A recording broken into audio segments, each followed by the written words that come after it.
বিশ্ব সংবাদে আপনাকে স্বাগত। শুরুতেই জানাবো হাতে পাওয়া সর্বশেষ আন্তর্জাতিক সংবাদের শিরোনাম, পরে বিস্তারিত জানিয়ে দেব। এই মুহূর্তে হাতে পাওয়া সর্বশেষ গুরুত্বপূর্ণ আপডেট বাংলা সংবাদ। শুরুতেই থাকছে বিমানবন্দরের সাংবাদিক দম্পতি ফারজানা রূপা ও শাকিল আটক। বেসরকারি চ্যানেল ৭১ টেলিভিশন থেকে চাকুরিচ্যুত প্রধান প্রতিবেদক ও উপস্থাপিকা ফারজানা রূপা এবং প্রধান বার্তা সম্পাদক শাকিল আহমেদকে হজরত শাহজালাল আন্তর্জাতিক বিমানবন্দর থেকে আটক করা হয়েছে। বুধবার সকালের দিকে তাদের ইমিগ্রেশন কর্তৃপক্ষ আটক করে বলে জানা গেছে। এরপর তাদেরকে ডিবি হেফাজতে হস্তান্তর করা হয়েছে। এবারে জানাবো নজরুল হামিদের প্রিয় প্রাঙ্গণে শুধু নোটের বান্ডিল আর বিদেশি মুদ্রা। রাজধানীর বনানীতে সাবেক বিদ্যুৎ জ্বালানি মন্ত্রী নজরুল হামিদের প্রতিষ্ঠান হামিদ গ্রুপে অভিযান চালিয়েছে ঢাকা জেলা প্রশাসন। বুধবার ভোর 4:30 থেকে অতিরিক্ত জেলা ম্যাজিস্ট্রেটের নেতৃত্বে বনানীর প্রিয় প্রাঙ্গণে এই যৌথ অভিযান চলে। অভিযানে নগদ অর্থ সহ অন্যান্য সামগ্রী জব্দ করা হয়েছে। জানাবো দুঃসংবাদ, ফেনীতে ভয়াবহ বন্যায় নিহত এক। শেষ খবর হাতে পাওয়া পর্যন্ত ফেনীতে একজন নিহতের খবর পাওয়া গেছে। নিখোঁজ রয়েছেন একাধিক জন। এছাড়া 4 শতাধিক মানুষকে উদ্ধার করা হয়েছে। ফুলগাজী, পরশুরাম এবং ছাগলনাইয়া উপজেলার সব এলাকার মানুষ পানিবন্দী হয়ে পড়েছেন। তলিয়ে গেছে রাস্তাঘাট, বসতবাড়ি। নিরাপদ আশ্রয়ের সন্ধানে বন্যা দুর্গতরা। এদিকে বিপদসীমার 90 সেন্টিমিটার উপর দিয়ে প্রবাহিত হচ্ছে মহুরী, কহুয়া এবং সিলুনিয়া নদীর পানি। এদিকে বিএনপির সঙ্গে চীনা রাষ্ট্রদূতের বৈঠক। বাংলাদেশের অভ্যন্তরীণ বিষয়ে হস্তক্ষেপ করবে না চীন, এমনটাই জানিয়েছেন দেশটির রাষ্ট্রদূত ইয়া ওয়েন। বুধবার গুলশানে বিএনপির চেয়ারপারসনের কার্যালয়ে বেলা 11টায় বিএনপির সঙ্গে চীনের রাষ্ট্রদূতের বৈঠক শেষে এ মন্তব্য করেন তিনি।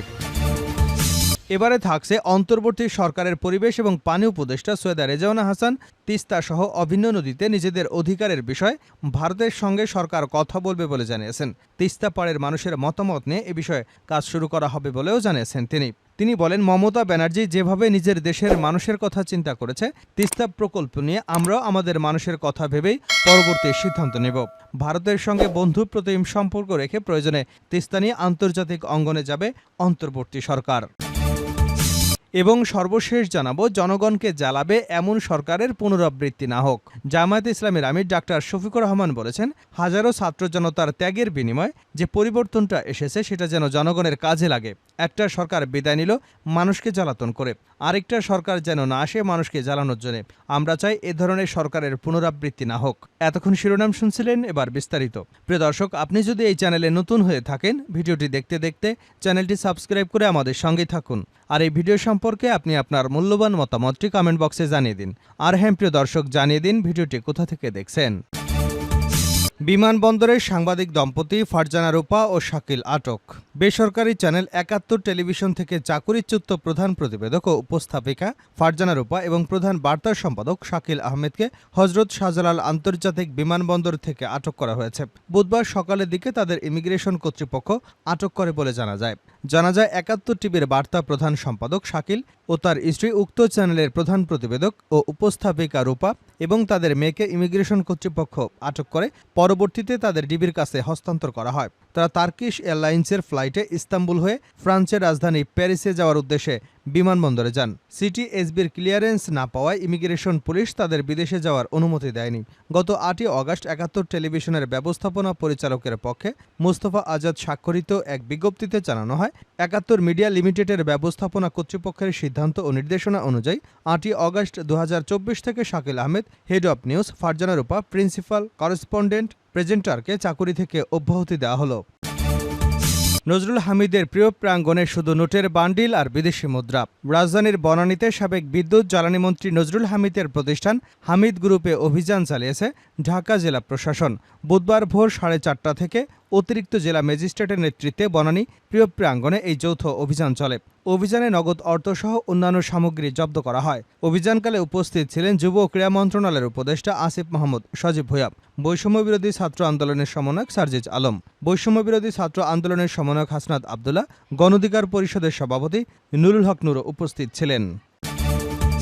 ফেনীতে ভয়াবহ বন্যায় নিহত এক। ফেনীতে ভয়াবহ বন্যায় একজন নিহত হয়েছেন। নিখোঁজ রয়েছেন একাধিক জন। এছাড়া 4 শতাধিক মানুষকে উদ্ধার করা হয়েছে। ফুলগাজী, পরশুরাম, ছাগলনাইয়া উপজেলার সব এলাকার মানুষ পানিবন্দী হয়ে পড়েছে। তলিয়ে গেছে রাস্তাঘাট ও বসতবাড়ি। নিরাপদ আশ্রয়ের সন্ধানে বন্যা দুর্গতরা। এদিকে বিপদসীমা 90 সেন্টিমিটার উপর দিয়ে প্রবাহিত হচ্ছে মহুরী, কহুয়া এবং সিলোনিয়া নদীর পানি। ফুলগাজী উপজেলার সদর ইউনিয়ন, আনন্দপুর, মুন্সিহাট, আমজাদহাট ইউনিয়নের ৪০টির বেশি গ্রাম এবং পরশুরাম উপজেলার মির্জানগর, চিতলিয়া, বক্স মাহমুদ এবং পৌর শহরের ৪৫টি গ্রাম পানিতে তলিয়ে গেছে। এছাড়া ছাগলনাইয়ের পাঠানগর, রাধানগর, শুভপুর ইউনিয়ন তলিয়ে গেছে। পুরো উপজেলা রাস্তাঘাট, পুকুর এবং ফসলি জমি। কিছু কিছু এলাকায় মানুষের ঘরের ছাদ এবং টিনের চাল ছুঁয়েছে বন্যার পানি। এমন পরিস্থিতিতে আশ্রয় খুঁজছেন বন্যা দুর্গতরা। তাদের জন্য ত্রাণ সহায়তা নিয়ে মাঠে নেমেছে স্থানীয় প্রশাসন এবং বিভিন্ন স্বেচ্ছাসেবী সংগঠন। বুধবার পরশুরাম উপজেলা নির্বাহী কর্মকর্তা আফরোজা হাবিব শাপলা বলেন, ভয়াবহ এ বন্যায় স্থানীয় পৌরসভা, উপজেলার প্রায় অধিকাংশ গ্রাম প্লাবিত হয়েছে। পানিবন্দী হয়ে পড়েছেন অসংখ্য মানুষ। দিনের প্রথম প্রহর থেকে ফায়ার সার্ভিসের সদস্য এবং স্বেচ্ছাসেবক ছাত্রদের সহায়তায় নৌকা দিয়ে লোকজনকে উদ্ধার করে নিরাপদে আশ্রয়ে নিয়ে যাওয়া হয়েছে। তিনি বলেন, এখন পর্যন্ত প্রায় ১০০ জনকে উদ্ধার করা হয়েছে। জরুরি ভিত্তিতে উদ্ধার কাজ পরিচালনা করবার জন্য সেনাবাহিনী এবং কোস্টগার্ডের সহায়তা চাওয়া হয়েছে। এর মধ্যে একজন লোক নিখোঁজ হবার তথ্য পাওয়া গেছে। উপজেলা প্রশাসনের পক্ষ থেকে বন্যা দুর্গতদের মাঝে ৫০০ প্যাকেট শুকনো খাবার বিতরণ ও আরও ৫০০ প্যাকেট শুকনো খাবার এবং ৫০ টন চাল প্রস্তুত রাখা হয়েছে। বাংলাদেশের অভ্যন্তরীণ বিষয়ে হস্তক্ষেপ করবে না চীন। চীন বাংলাদেশের অভ্যন্তরীণ বিষয়ে হস্তক্ষেপ করবে না বলে জানিয়েছেন দেশটির রাষ্ট্রদূত ইয়া ওয়েন। বুধবার গুলশানে বিএনপি চেয়ারপারসনের কার্যালয়ে বেলা ১১টায় বিএনপির সঙ্গে চীনের রাষ্ট্রদূতের বৈঠক শেষে এ মন্তব্য করেন তিনি। বৈঠকে উপস্থিত ছিলেন বিএনপির মহাসচিব মির্জা ফখরুল ইসলাম আলমগীর, স্থায়ী কমিটির সদস্য খন্দকার মোশাররফ হোসেন ও আব্দুল মঈন খান। বৈঠক শেষে চীনের রাষ্ট্রদূত বলেন, বিএনপির সঙ্গে আলোচনায় বড় সুযোগ হয়েছে, ভালো আলোচনা হয়েছে, আমাদের সহযোগিতা অব্যাহত থাকবে। চীন বাংলাদেশের অভ্যন্তরীণ বিষয়ে হস্তক্ষেপ করবে না। বাংলাদেশ স্থিতিশীল হবে, উন্নয়ন অব্যাহত থাকবে।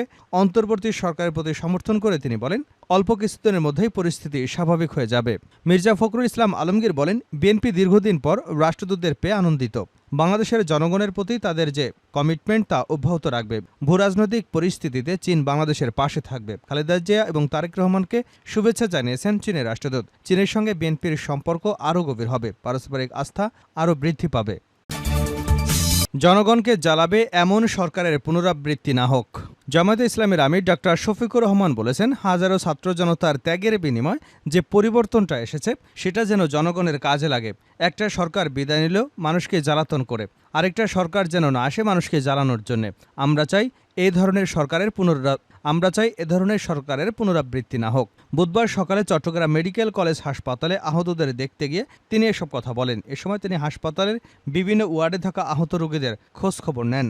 ডাক্তার শফিকুর রহমান বলেন, গত ৫ তারিখ বাংলাদেশে একটা পরিবর্তন হয়েছে। এই পরিবর্তনটা খুব সহজে আসেনি, অনেক জীবন এবং রক্তের বিনিময় এসেছে। যারা চলে গেছে আমি তাদের আত্মার মাগফিরাত কামনা করি, আর যারা আহত হয়ে বেঁচে আছেন আল্লাহ তাদের সুস্থতা দান করুন। তাদের ত্যাগের বিনিময়ে যে পরিবর্তনটা এসেছে সেটা যেন জনগণের কাজে লাগে।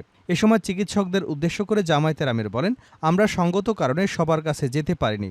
যাদের দেখেছি তাদের মুখে সন্তুষ্টির হাসি দেখেছি। তারা বলেছেন, এখানকার চিকিৎসার উপর তারা পুরোপুরি সন্তুষ্ট। তাদের সন্তুষ্টি আল্লাহ তাআলা কবুল করুন।